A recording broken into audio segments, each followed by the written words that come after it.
আজকের বিষয়টা সেটা হচ্ছে আমাদের এই যে বাংলা কিওয়ার্ড নিয়ে। আচ্ছা, কিওয়ার্ড বিষয়টা কি? কিওয়ার্ড বিষয়টা হচ্ছে কুইক রেসপন্স, যার মাধ্যমে খুব দ্রুত সময়ে আমরা টাকা দিতে পারি। বাংলাদেশ এতটা ডেভেলপ হয়নি, কিন্তু বর্তমান সরকার তারা চাচ্ছে একটা স্মার্ট বাংলাদেশ গঠন করার লক্ষ্যে বাংলা কিওয়ার্ডের মাধ্যমে লেনদেনটা জানি একবারে প্রান্তিক পর্যায়ে পৌঁছে যায়, সেই লক্ষ্যে বাংলাদেশ ব্যাংক কাজ করতেছে। এর আগে গতানুগতিক অনেক কিওয়ার্ড ছিল, যেমন বলেন বিকাশ বলবো, রকেট বলবো, নগদ বলবো, আলাদা আলাদা কিওয়ার্ড প্রত্যেকটা।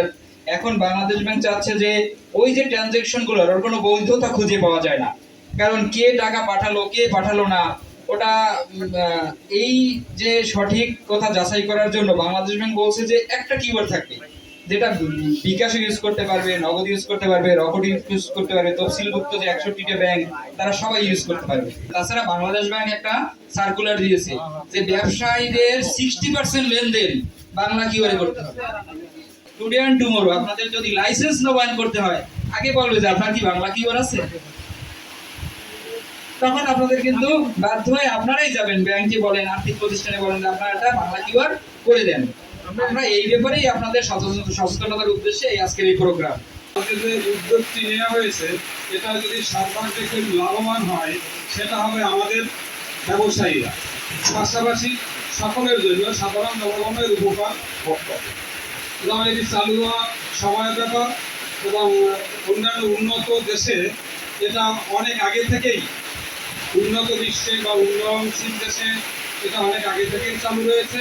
আমরাও আজকে তার মধ্যে আমরা প্রবেশ করতে যাচ্ছি, যেহেতু বাংলাদেশ উদ্যোগ নিয়েছে, বাংলাদেশ ব্যাংক এবং আমাদের জন্য আমাদের এই প্রচেষ্টার সাইড সকল ব্যবসায়ীদের সচেতন করতে হবে, কাস্টমারদের সচেতন করতে হবে, সাধারণ মানুষকে সচেতন করতে হবে, যেটা আমাদের অংশ নেওয়া এবং এতে আমাদের সর্বাত্মক সহযোগিতা করা উচিত। বাংলা কিওয়ার্ড সম্পর্কে আমি আর ডিটেলস কিছু বলবো না। আমাদের এখানে বুথ থাকবে, আপনাদের ডিটেলস যদি কিছু জানার থাকে বুথ থেকে জেনে নেবেন, বা আমাদের শাখা আছে এখানে, শাখাতে গেলে আমরা ডিটেলস বলবো। কিওয়ার্ডের মাধ্যমে আমাদের জাতীয় বাংলাদেশ ব্যাংকের একটা ইনিশিয়েটিভ, সেখানে ক্ষুদ্রী ব্যাংক এটা লিড ব্যাংক হিসেবে এটা পরিচালনা করছেন। ক্ষুদ্রী ব্যাংক অনেক বড় একটা ব্যাংক এখন বর্তমানে।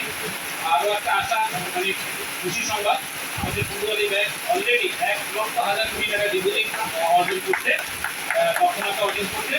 এই জন্য আমাদের 26 তারিখ থেকে 2 সপ্তাহ ব্যাপী আপনাদের একটা ডিস্ট্রিবিউটের আয়োজন থাকাতে আসবেন, ভিজিট করবেন।